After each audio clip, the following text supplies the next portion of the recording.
Bab 16, Tidak Mungkin. Keesokan paginya, Dante membangunkanku pagi-pagi sekali hanya untuk melihat sunrise dari balkon kamar kami. Angin pun masih begitu semangat menerpa tubuh kami berdua. Rasanya membuat badan kita menjadi membeku. Namun dengan manisnya, Dante menyelimuti kami berdua dengan ia yang memelukku dari belakang bersama selimut yang melengkapi kedua tubuh kami berdua. Awalnya sedikit menyesal karena badanku kemarin malam cukup lelah dan harus dipaksa bangun pagi. Rasanya sangat malas sekali. Namun setelah menunggu matahari muncul kembali untuk menyinari bumi, semua kekesalan itu menguap seketika. Terlihat sangat indah dan bagiku hanya orang yang beruntung yang bisa menyaksikannya. Kenapa aku bisa mengatakan hal itu? Karena sedikit orang yang mau dibangunkan pagi-pagi untuk melihat indahnya mentari pagi. Dan aku berterima kasih kepada Dante. Dia selalu membuatku merasakan hal yang berbeda. Indah sekali, gumamku. Dingin namun hangat. Dan menenangkan. Dante mengecupku dari samping, semakin mengeratkan pelukannya. Memang indah dan apalagi sekarang aku sedang menyaksikan denganmu. Rasanya semua keindahan ini semakin terasa apabila bersama dirimu. Aku tidak berbohong dengan hal ini. Jujur aja, aku tidak mau menjadi orang yang munafik, bahwa aku tidak pernah jatuh cinta dengannya.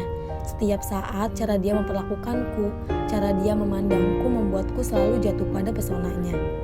Dante, andai bumi dan isinya berpihak pada hubungan kita berdua, maka dengan senang hati aku menghirup napas ini di dunia, meski dengan umur panjang sekalipun. Andai kamu bukan menjadi milik orang lain, maka akan menjadi perempuan yang sangat bahagia di dunia ini. Benarkah? Aku serius, ujar Dante gemas dan mencubit hidungku. Sebenarnya cukup khawatir berlama-lama di sini. Aku tidak ingin membagi Dante pada banyak orang meski sekarang tidak ada apapun yang bisa menguatkan keinginanku sekarang. Hanya saja aku ingin pulang saja dan menyembunyikan Dante dari semua perempuan yang ada di dunia ini.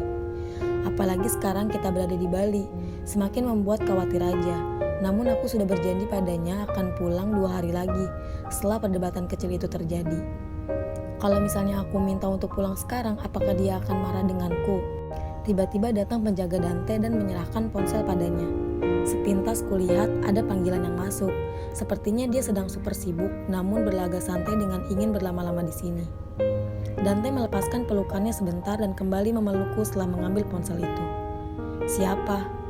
Nona Quensa. Sejak kemarin dia menelepon setelah tahu kalau Anda sedang berada di Bali.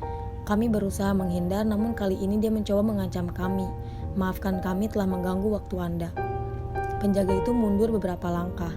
Kasihan sekali mereka. Rasaku mereka sudah melakukan yang terbaik dan pantas mendapatkan imbalan yang sesuai. Tapi Dante juga adalah orang yang loyal. Adalah suatu keberuntungan mereka bekerja pada Dante. Iya, ada apa? Tanya Dante pada seorang yang bernama Quensa tersebut. Sudah dipastikan perempuan dan kalau dia berani mencoba untuk berbuat yang berlebihan, aku tidak punya pilihan lain selain memaksa untuk kembali ke Jakarta, titik. Dante, kenapa kamu mencoba untuk menjauhiku? Kamu sudah berjanji untuk menemuiku dan tidur semalaman di sini. Ujarnya dengan nada yang manja dan jangan lupakan dengan suara cempreng itu. Oh astaga, ingin sekali merobek mulutnya. Dan apa katanya? Tidur semalaman di sana, jangan mimpi. Dante sontak mematikan loudspeakernya. Bahkan ia tidak mencoba untuk menjelaskan apapun. Oke, mohon sabar Ana. Tunggu sebentar sebelum tandukmu keluar bersama api yang membara. Aku hanya sebentar di sini, tidak lama. Mungkin 2 hari lagi aku akan balik ke Jakarta. Bahkan Dante pun tidak mencoba untuk menghindar, sekedar berkata dengan nada dingin padanya. Oke, tenang dulu Ana, masih belum waktunya. Kalau mau kesinilah. Apa? Dante mengajak perempuan itu kemari. Oke, ini tidak bisa dibiarkan. Aku sudah marah dan tidak mau mendengar penjelasan siapapun. Sudah jelas-jelas ada perempuan di sampingnya masih mencoba untuk menggoda perempuan lain. Kesal dengan Dante yang tidak bisa membaca suasana, aku melepaskan pelukannya dan masuk ke dalam kamar. Menutup pintu dengan keras hingga menimbulkan suara. Aku tidak peduli dengan apa yang akan dia katakan padaku. Intinya aku marah. Ana, Dante mengetuk pintu berulang kali. Maaf, aku sudah menguncinya. Ingin sendiri dulu dan memikirkan apa yang sedang terjadi sekarang. Ana, buka pintunya, teriak Dante dari luar. Tidak mau, ujarku. Sekarang pikiranku sedang tidak bisa diajak berkompromi, selalu memikirkan hal yang negatif. Kalau diajak untuk berdebat terus, semakin berpikiran yang negatif dan ujungnya akan berimbas pada kesehatan, membuat otak menjadi mumet. Aku membiarkannya dan lebih baik mandi, mungkin bisa membuat pikiranku kembali jernih. Aku sangat menyesal. Aku menyesal karena tidak membawa baju ke kamar mandi. Alhasil hanya memakai handuk saja keluar. Betapa terkejutnya aku ketika mendapati Dante yang sedang menunggu di atas ranjang. Ia menunduk, membuatku berjalan dengan kaki menjinjit supaya tidak menyadari kehadiranku. Aku tidak beruntung. Dia sadar aku sudah selesai mandi dan langsung menghampiriku. Sengaja menyibukkan diri dengan memilah baju, sengaja pula untuk tidak mendengar apapun yang ia katakan. Ayo dong Ana, jangan kekanakan begini. Tinggal bilang, aku salah apa supaya aku bisa memperbaikinya. Yang penting jangan diam terus seperti ini. Jangan mengabaikan aku seakan aku tidak ada di ruangan ini. Nah. Aku bersenandung ria. Astaga, aku berdosa sekali. Hanya saja aku masih marah dengannya. Dante mencoba untuk mengalihkan perhatianku. Ia mengambil baju yang tadi aku sisihkan dan menyembunyikannya di belakang tubuhnya. Tidak mau berdebat, aku mengabaikannya dan memilih baju yang lain. Sampai akhirnya dia kesal dan melempar baju itu. Tetap mengabaikannya, ia duduk di ranjang, melihatku dan tatapan yang aneh. Sepertinya seru juga mengabaikan Dante sepertinya, membuatnya kesal seperti yang dikatakan oleh Nia. Dengan begini, aku bisa tahu keseriusannya denganku seperti apa. Aku masuk kamar mandi, baru saja sampai di pintu, Dante membuatku berhenti dengan ucapannya. Bahkan sekarang kamu mengganti baju di kamar mandi, sebegitukah? Aku terdiam setelah mendengar kata itu. Berbalik badan dan hanya memperhatikan raut mukanya yang sudah berubah, mirip kepiting rebus. Iya Danteku, sebegini dan sangat seru, kau tahu, batinku. Aku hanya tersenyum melihatnya yang demikian. Apa yang lucu? Ada apa memangnya? Kenapa kamu marah dan tiba-tiba mengunci kamar seperti tadi? Aku salah apa? Please Ana, jangan marah untuk hari ini. Aku sudah merencanakan banyak hal dan kita harus segera bersiap. Aku memiliki rencana sendiri, itu pun kalau kamu mau mengikutiku. Aku masuk ke kamar mandi, mengabaikan pertanyaan Dante tentang rencana apa yang aku sudah rancang. Rencana apa itu? Sungguh aku sangat terkejut dengan pertanyaan Dante. Aku kira dia tidak sepenasaran itu sampai membuatnya menunggu dengan sangat di depan pintu kamar mandi. Aku mau pulang Dante, ujarku. Apa? Tidak bisa dong. Aku tahu kalau ia akan bereaksi demikian, tidak suka dan tidak setuju. Hanya saja setelah mendengar percakapan singkat antara Dante dengan Nona Quensa tersebut membuatku ingin pulang secepatnya.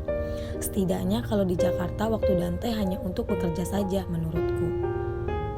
Apanya yang tidak bisa? Kalau kamu tidak mau silahkan. Lagi pula, kamu juga harus menemui perempuan yang bernama Nona Quensa itu kan? Aku sengaja menekan kata Nona Quensa.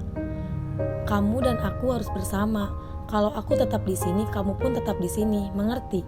Ujar Dante seakan memberikan pertanyaan kepada anak kecil. Astaga, ini sangat lucu. Hanya saja sangat sayang untuk dilewatkan. Sangat mengerti, ucapku. Lalu apa? Berarti kita akan pulang 2 hari lagi kan? Tanya Dante lagi. Membuatku penasaran sebenarnya apa sih yang direncanakan sampai-sampai terlalu ingin di sini untuk 2 hari ke depan. Terlalu memperjuangkan. Aku mengabaikan pertanyaan Dante. Mengambil ponselku, aku lihat dia selalu mengikutiku. Ana, bujuk Dante. Sabar Ana, Dante memang semenggoda itu. Nia, tolong pesankan aku tiket ke Jakarta. Aku mau pulang, ucapku. Spontan Dante mengambil ponselku dan bicara dengan Nia. Nia, jangan turuti permintaan Ana yang tadi, dia hanya bercanda. Dante melempar ponselku ke ranjang dan menatapku dengan tatapan yang tajam, namun terlihat sedih. Memangnya ada apa sampai kamu mau pulang terus hari ini? Masalah apa, Quensa? Tepat sekali, aku diam aja, keluar dari kamar dan menuju dapur. Bukankah memang seharusnya seperti itu? Setelah mandi pagi, baru sarapan. Oke, kalau kamu mau pulang sekarang, ayo pulang, asalkan kamu bersama denganku. Dante kesal dan berjalan masuk ke dalam kamar. Baru aja dia benar-benar masuk, aku sudah tidak bisa menahan tawaku. Aku tertawa berbahak-bahak. Aku hanya bercanda, ujarku sambil tertawa. Aku lihat wajahnya terlihat kebingungan semakin membuatku tertawa. Aku hanya bercanda. Aku akan di sini sampai kamu ingin pulang, ucapku. Tapi tadi kamu sudah memesan tiket pada Nia. Dante kebingungan dan berjalan mendekatiku. Aku hanya mengetesmu saja, Dante, ujarku melingkarkan tangan di lehernya, mengecupnya pelan dan menyembunyikan diriku pada pelukannya. Aku kira kamu ingin pulang hari ini, bisik Dante. Tidak mungkin, aku mengacaukan rencanamu yang sudah dirancang susah payah meski aku tidak tahu apa itu, batinku.